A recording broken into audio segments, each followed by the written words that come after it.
Chapter 20. Our Genetic Code. Anastasia spoke with absorbed interest, sometimes joyfully, sometimes dejectedly.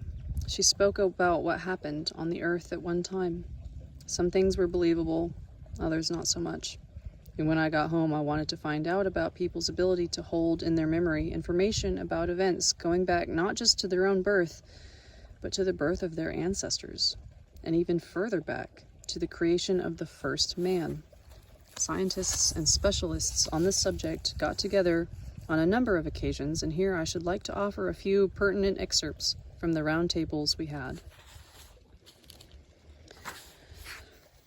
This is in quotations. To many people, it would seem strange to claim that everyday objects can contain information about a man. But if you show an audio cassette to someone who's never seen a tape recorder or even heard about its possibilities, and tell him that your voice, your speech is recorded on the tape and he can listen to it whenever he likes, a year or even 10 years later, that person will not believe you. He'll think you're some kind of trickster. Yet for us, the fact of recording and reproduction of sound is a common occurrence, and by the same token, something that seems quite extraordinary to us may be extremely simple and natural to somebody else. Separate quotations. If we start from the fact that man has still not invented anything more substantial or perfect than what has already been invented by nature, then Anastasia's ray, which helps her see things at a distance, can be confirmed by the existence of the radio telephone and television. Further, I would say that those phenomena of nature which she uses sound like a more perfect application than what we had invented artificially, like our modern television and radio telephone. Separate quotation. One person's memory may have a hard time keeping track of things that occurred even half a year ago.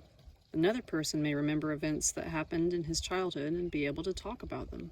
But I don't see that as coming anywhere close to the limits of the human memory's possibilities.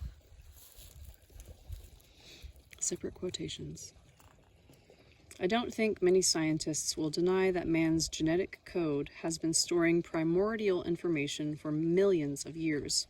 It is also possible to collect supplementary, so-called incidental information over one's lifetime and pass it on to succeeding generations.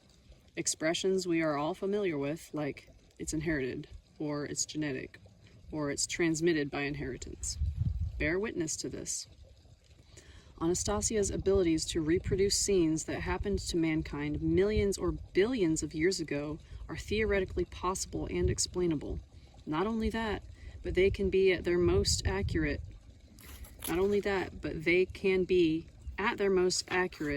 The further they are removed from our reality.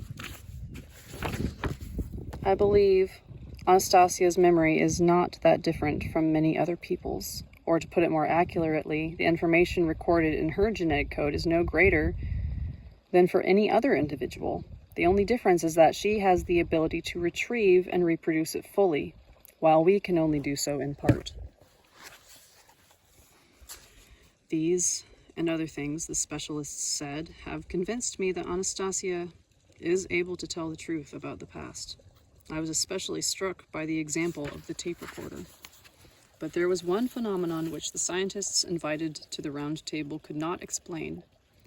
Namely, how is it that Anastasia can get information not only about earthly civilizations, but also about those on other worlds and in other galaxies? Besides, she can not only talk about them, but it seems that she can also influence them. I shall try to set forth everything in order. Perhaps somebody will be able to explain these abilities of hers, at least theoretically, and to figure out whether or not they are inherent in other people as well. Anastasia herself tried to explain how she happened to know about them. Only her explanations were difficult to understand. In any case, I shall try to describe the following situation in its proper order.